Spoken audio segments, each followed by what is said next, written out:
Bonjour, aujourd'hui le Grand Cercle vous présente le classique du jour, Les Trois Mousquetaires d'Alexandre Dumas. Chapitre 39. Une vision. À l'heure convenue, les quatre amis étaient réunis chez Athos.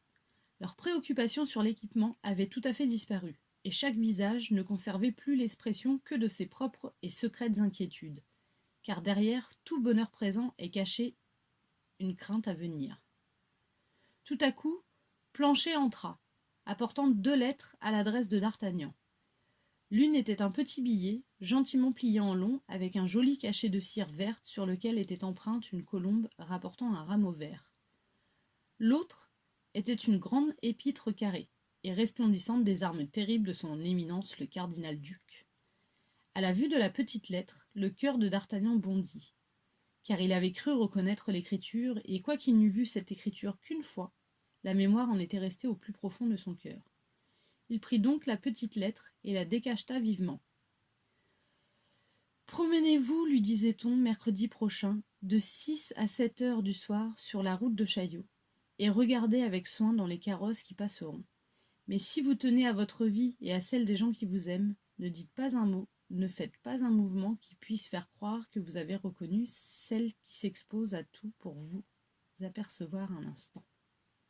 Pas de signature. »« C'est un piège, dit Athos. N'y allez pas, D'Artagnan. »« Cependant, observa D'Artagnan, il me semble bien reconnaître l'écriture. »« Elle peut être contrefaite, reprit Athos.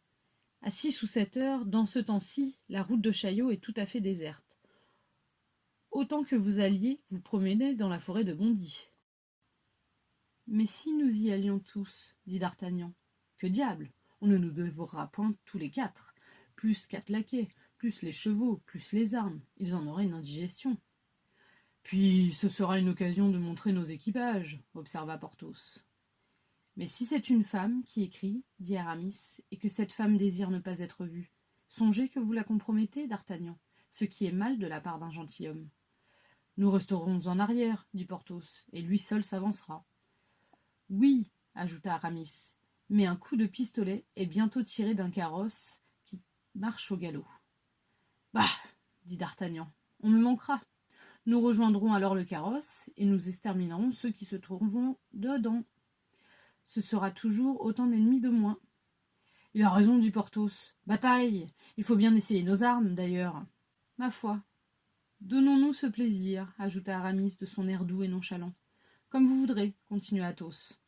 Messieurs, dit D'Artagnan, il est 4h30, et nous avons le temps à peine d'être à 6 heures sur la route de Chaillot. Puis, si nous sortions trop tard, observa Porthos, on ne nous verrait pas, ce qui serait dommage. Allons donc nous apprêter, messieurs. Mais cette seconde lettre, dit Athos, vous l'oubliez. Il me semble que le cachet indique cependant qu'elle mérite d'être ouverte. Quant à moi, je vous déclare, mon cher D'Artagnan, que je m'en soucie bien plus que du petit brimborion que vous venez tout doucement de glisser sur votre cœur. D'Artagnan rougit. Eh bien, dit le jeune homme, voyons, messieurs, ce que me veut son éminence. D'Artagnan décacheta la lettre et lut. Monsieur D'Artagnan, garde du roi, compagnie des Essarts, est attendu au palais cardinal ce soir à 8 heures. La Houdinière, capitaine des gardes. Diable, s'écria Athos, voici un rendez-vous bien autrement inquiétant que l'autre. J'irai au second en sortant du premier, dit D'Artagnan. L'un est pour 7 heures, l'autre pour 8, il y aura un temps pour tout.